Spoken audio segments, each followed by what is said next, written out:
के spider for creation में आपका स्वागत है। जरा सोचिए, क्या एक अकेला एआई टूल दुनिया की बड़ी बड़ी आईटी कंपनियों की नींव हिला सकता है? सुनने में शायद अजीब लगे, लेकिन हाल ही में एंथ्रोपिक के एक नए टूल ने बिल्कुल यही कर दिखाया है। और आज हम यही जानेंगे कि आखिर ये सब हुआ कैसे। 285 बिलियन डॉलर, ये कोई छोटा मोटा अमाउंट नहीं है। ये वो भारी कीमत है जो दुनिया की कुछ सबसे बड़ी सॉफ्टवेयर कंपनियों ने सिर्फ एक एआई टूल के लॉन्च होने की वजह से चुकाई है। इस एक झटके ने दशकों से जमे जमाए टेक दिग्गजों के भविष्य पर एक बहुत बड़ा सवालिया निशान लगा दिया है। कई लोग तो ये भी सोच रहे हैं कि क्या ये उनके दबदबे के अंत की शुरुआत है। और देखिए, इस तूफान की चपेट में कोई छोटी मोटी कंपनियां नहीं आईं। हम बात कर रहे हैं भारत के आईटी सेक्टर की रीढ़ की हड्डी यानी इन्फोसिस, विप्रो, टीसीएस और एचसीएल टेक जैसी कंपनियों की। और इनके साथ साथ अमेरिका की भी कई बड़ी बड़ी फर्म्स शामिल हैं। और सबसे हैरान करने वाली बात पता है क्या है? ये सब कुछ ही हफ्तों के अंदर, मतलब बिजली की तेजी से हुआ।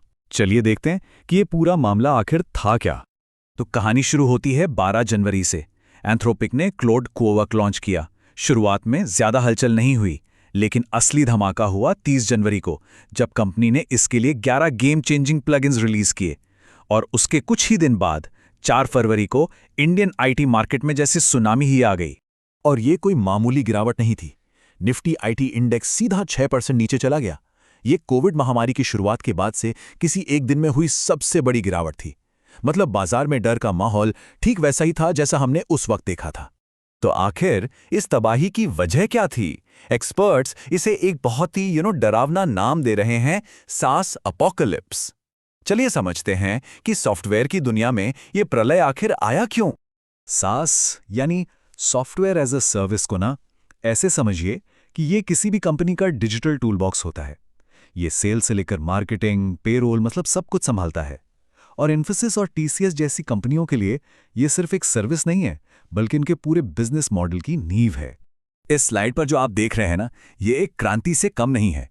जहां पहले किसी भी सॉफ्टवेयर सिस्टम को चलाने के लिए इंजीनियर्स और सपोर्ट स्टाफ की एक पूरी फौज लगती थी, वहीं अब क्लॉड कोवर्क नाम का एक अकेला एआई एजेंट अपने 11 प्लगइन्स के साथ वो सारे काम खुद कर सकता है।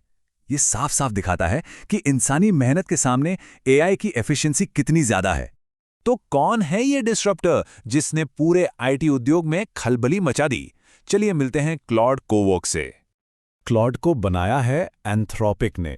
ये वही कंपनी है जिसने क्लॉड चैटबॉट बनाकर ओपन एआई के चैट जीपीटी को सीधी टक्कर दी थी। मतलब साफ है, ये कोई नया खिलाड़ी नहीं है। ये एआई की दुनिया का एक बहुत बड़ा प्लेयर है। अच्छा, ये कर क्या सकता है? सोचकर देखिए उन सारे कामों के बारे में जो आमतौर पर अकाउंटेंट्स, फाइनेंशियल एनालिस्ट या एडमिन स्टाफ करते हैं। पेरोल बनाना, स्टॉक मार्केट डेटा एनालाइज करना, क्लाइंट्स के लिए रिपोर्ट्स तैयार करना। क्लॉड कोवर्क ये सब कर सकता है। और सबसे खतरनाक बात, इसे चलाने के लिए आपको कोडिंग जानने की जरूरत नहीं है। ये एआई को हर ऑफिस वर्कर के हाथ में दे देता है। शुरू में तो मार्केट ने इसे ज्यादा तवज्जो नहीं दी। सोचा चलो एक और नया एआई टूल आ गया। लेकिन असली भूचाल तब आया जब एंथ्रोपिक ने अपने तुरूप के इक्के यानी वो 11 प्लगइन्स मैदान में उतारे। ये चार्ट साफ साफ दिखाता है कि ये प्लगइन्स कितने पावरफुल हैं। ये किसी एक डिपार्टमेंट को ऑटोमेट नहीं कर रहे हैं, बल्कि इनमें पूरी की पूरी कंपनी को ऑटोमेट करने का दम है। Sales, finance, legal, research, customer support, मतलब कोई भी कोना अछूता नहीं है। और बस यही वो मोमेंट था जहां सब कुछ बदल गया। एआई अब आपका असिस्टेंट नहीं रहा, वो अब ड्राइवर की सीट पर आ बैठा था। ये सोच कि एक प्रोग्राम इंसानों की पूरी नौकरी कर सकता है, इसी सोच ने सॉफ्टवेयर इंडस्ट्री की नींव हिलाकर रख दी। तो एक एआई टूल के लॉन्च होने से मार्केट में इतनी बड़ी दहशत कैसे फैल गई? चलिए इस चेन रिएक्शन को समझते हैं। ये एक क्लासिक केस था डर का। सबसे पहले तो इन्वेस्टर्स को यह एहसास हुआ कि एआई अब सिर्फ एक टूल नहीं, बल्कि उन सर्विसेज का रिप्लेसमेंट है जो आईटी कंपनियां देती हैं। इस एहसास से डर पैदा हुआ कि आईटी कंपनियों का रेवेन्यू घट जाएगा। ये डर घबराहट में बदला और इन्वेस्टर्स ने धड़ाधड़ अपने शेयर बेचना शुरू कर दिया। और जब हर कोई एक ही समय पर बेचता है तो मार्केट क्रैश हो जाता है। तो सबसे बड़ा सवाल अब यही उठता है, क्या हम सॉफ्टवेयर सर्विस इंडस्ट्री को खत्म होते हुए देख रहे हैं? देखिए, एआई का खतरा कोई नई बात नहीं है। कंपनियां सालों से इसके बारे में बातें कर रही हैं, लेकिन अब तक ये एक दूर का बादल लगता था। क्लॉड कोवर्क ने यह साबित कर दिया है कि तूफान अब आ चुका है और ये पहले से कहीं ज्यादा शक्तिशाली है। तो आगे क्या? टैक्स सर्विस कंपनियों के लिए मैसेज बिल्कुल साफ है। एआई में महारत हासिल करना अब मैन पावर जितना ही जरूरी हो गया है। ये अब आगे बढ़ने का टूल नहीं, बल्कि जिंदा रहने की लड़ाई है। जो इसे अपनाएंगे वो टिकेंगे, और जो नहीं अपना पाए वो बस इतिहास बनकर रह जाएंगे। अगर आप एआई की इस तेजी से बदलती दुनिया के बारे में और जानना चाहते हैं तो के स्पाइडर फॉर क्रिएशन को सब्सक्राइब करना बिल्कुल मत भूलिएगा।